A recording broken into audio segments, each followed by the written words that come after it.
y a une ambiance assez électrique actuellement en France sur la question des retraites. D'un côté, le gouvernement ne veut rien lâcher, comme du côté des syndicats et des manifestants. Comment voyez-vous la suite des événements? Une sortie de crise est-elle possible? Une sortie de crise, c'est une très vieille histoire. Je crois que Alfred Sauvy, qui était un homme que j'aimais beaucoup, qui était un économiste qui a existé sous le Front populaire et qui a duré jusqu'en 1968, qui était un homme que j'aimais beaucoup, de gauche et tout.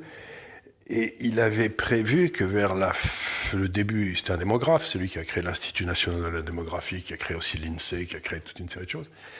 Il avait prévu que vers 2020, pour des raisons démographiques, on aurait des gros problèmes de financement de la retraite par répartition.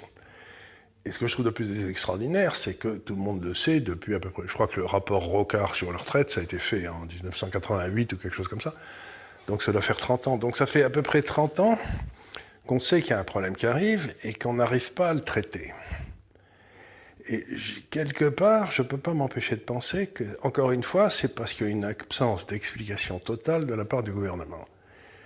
Le rôle d'un gouvernement, c'est d'expliquer aux gens que il faut changer, qu'il y a des choses qui ne peuvent plus marcher, etc.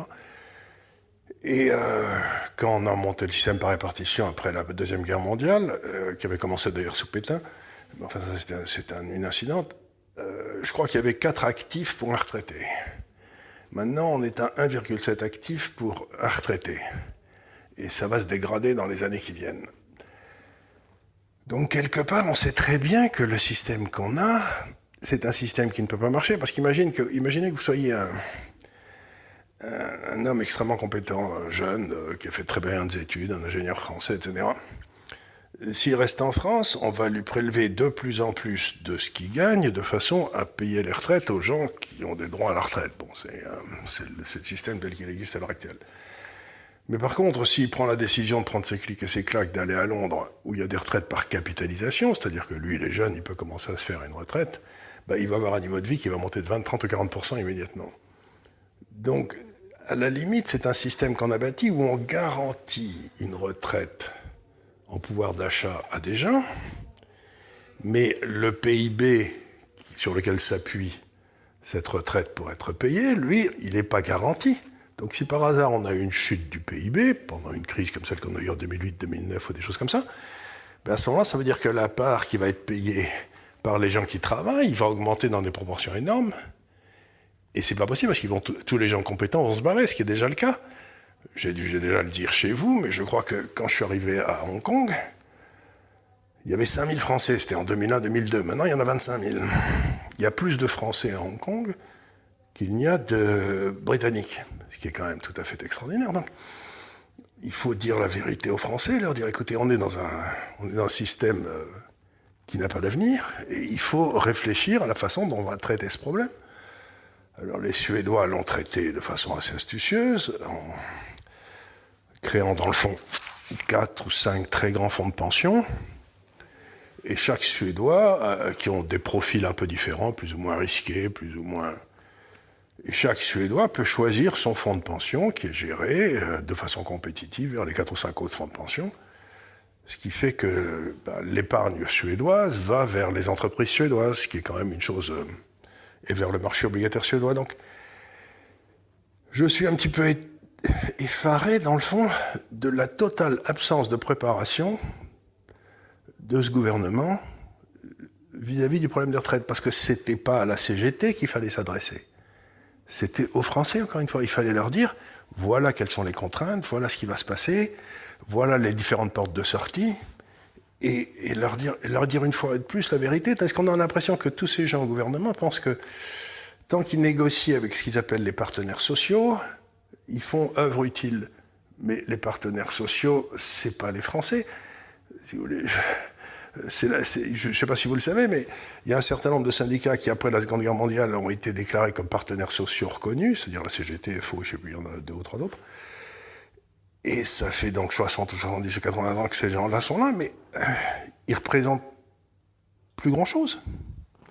Donc, on négocie par des gens qui sont autistes, le gouvernement, avec des gens qui sont non représentatifs. Et les gens non représentatifs ne peuvent pas céder. Parce que s'ils cèdent, ils perdent absolument le peu de crédibilité qu'ils ont. Donc on a des gens incompétents qui négocient avec des gens qui sont incapables de prendre une décision, parce que la prendraient-ils, ils se retrouveraient tous au chômage, si j'ose dire. Et donc on se retrouve dans un monde complètement irréel. Mais justement, au-delà de la question des retraites, la haine que suscite Emmanuel Macron n'est-il pas l'élément déclencheur de toutes ces grèves et de toutes ces manifestations? Mais je le crois très profondément, parce qu'Emmanuel Macron a été élu sur une illusion. On nous l'a présenté comme un représentant du monde nouveau qui serait capable de débloquer la société française. En fait, il est du monde nouveau, comme moi j'ai 20 ans, quoi. J'en ai 76, il représente parfaitement la classe dirigeante qui nous a amenés là où on est aujourd'hui. Donc les Français ont élu un gars en se disant, tiens, en voilà un qui a l'air de ne pas avoir les deux pieds dans le même sabot, on va peut-être voir quelque chose, il va nous expliquer, on va comprendre. Et on s'est retrouvé avec Juppé, on s'est retrouvé avec toujours les mêmes solutions, plus d'impôts, moins de remboursements, etc. Donc les Français sont ivres de rage. Ils ont l'impression qu'on les prend pour des quenouilles, quoi, pour des gens à qui on peut faire avaler n'importe quoi. Et c'est ça qui est le plus grave, c'est cette décrédibilisation des élites françaises. C'est-à-dire, autrefois, encore une fois, j'avais des parents qui étaient fonctionnaires ou fonctionnaires, n'importe quoi, dans toute l'administration française depuis plusieurs générations, mais il y avait un respect profond des Français pour l'enseignement, pour la haute fonction publique, pour la fonction publique. On sentait que c'était des gens qui essayaient de faire leur boulot. Aujourd'hui, on a l'impression que les Français sont devenus cyniques vis-à-vis des gens qui les dirigent. Et c'est pas une chose saine. C'est un petit peu comme... j'imagine qu'il n'y avait que ça un petit peu avant la Révolution française, quoi. C'était le tiers-état qui portait sur son dos le clergé et la noblesse, et le tiers-état, il a fini par... il en a eu marre, et il a tout pété, quoi. Encore une fois, ce qui détermine les crises dans les pays, c'est quand les élites sont incapables de traiter les problèmes. Elles entendent rester élites parce qu'elles ont fait tout ce qu'il fallait pour ça, elles ont passé les bons examens et tout, bon, très bien. Mais on choisit ces élites pour traiter les problèmes du pays.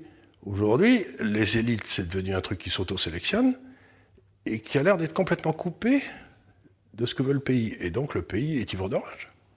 Oui, mais cela ne date pas d'aujourd'hui. Moi, j'ai le sentiment qu'aux prochaines élections de 2022, l'histoire va encore se répéter. Ce serait la pire des choses, parce qu'on voit très bien que M. Macron est en train de nous faire du Hollande, c'est-à-dire que, dans le fond, il dit qu'il lâche rien, mais il lâche tout. On va avoir je ne sais pas combien de systèmes de retraite. Le système de points, on ne sait pas très bien comment ça va marcher, ni même si ça va avoir lieu. L'âge pivot, on s'est sorti d'un chapeau, personne n'a très bien compris pourquoi ça sortait à ce moment-là. Mais si vous laissez au gouvernement le choix de déterminer et l'âge pivot et la valeur du point, vous ne pouvez pas vous empêcher de penser que vous allez être enflé, quoi.